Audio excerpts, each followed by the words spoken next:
कि जो विषय उत्तराखंड राज्य के मुख्यमंत्री के रूप में मेरे विचार के लिए लाया जाएगा अथवा मुझे ज्ञात होगा, उसे किसी व्यक्ति या व्यक्तियों को तब के सिवाय जबकि ऐसे मुख्यमंत्री के रूप में अपने कर्तव्यों के सम्यक निर्वहन के लिए ऐसा करना अपेक्षित हो, मैं प्रत्यक्ष अथवा अप्रत्यक्ष रूप से संसूचित या प्रकट नहीं करूंगा।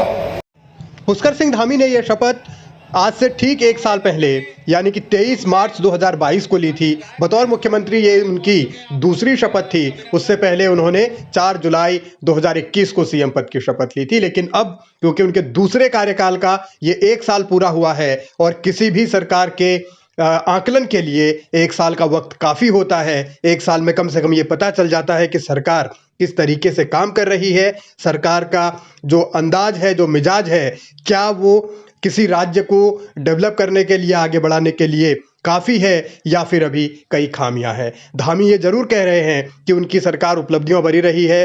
वो प्रधानमंत्री का भी आभार जता रहे हैं, राष्ट्रीय नेतृत्व का भी आभार जता रहे हैं और ये कह रहे हैं कि अंत्योदय, गरीब कल्याण, आत्मनिर्भर, युवा सशक्त मातृशक्ति के लिए उन्होंने काम किया है और उत्तराखंड को अग्रणी राज्य बनाने की दिशा में बढ़ रहे हैं। अब ये जनता को खुद तय करना है कि धामी जो कह रहे हैं, उनकी सरकार जो कह रही है, क्या वो काफ़ी है या फिर अभी और जिस तरीके की चुनौतियां हैं उत्तराखंड के सामने, उन चुनौतियों से बाहर लाने में धामी को काफ़ी मेहनत करनी होगी। एक साल का वक्त हो चुका है और एक साल के दौरान तमाम तरीके के विवाद भी जुड़े, तमाम तरीके के सवाल भी उठे, लेकिन सरकार जश्न मना रही है और इस पर सरकार की जो खामियां हैं वो विपक्ष गिना रहा है।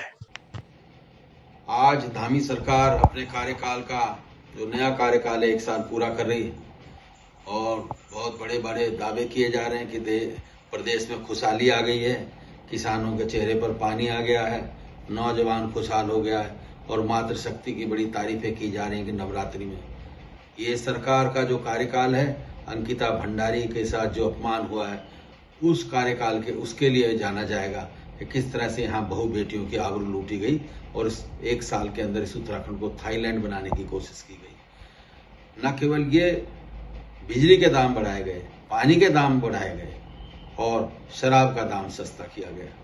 उत्तराखंड को एक तरह से शराब प्रदेश बनाने की कोशिश हुई है।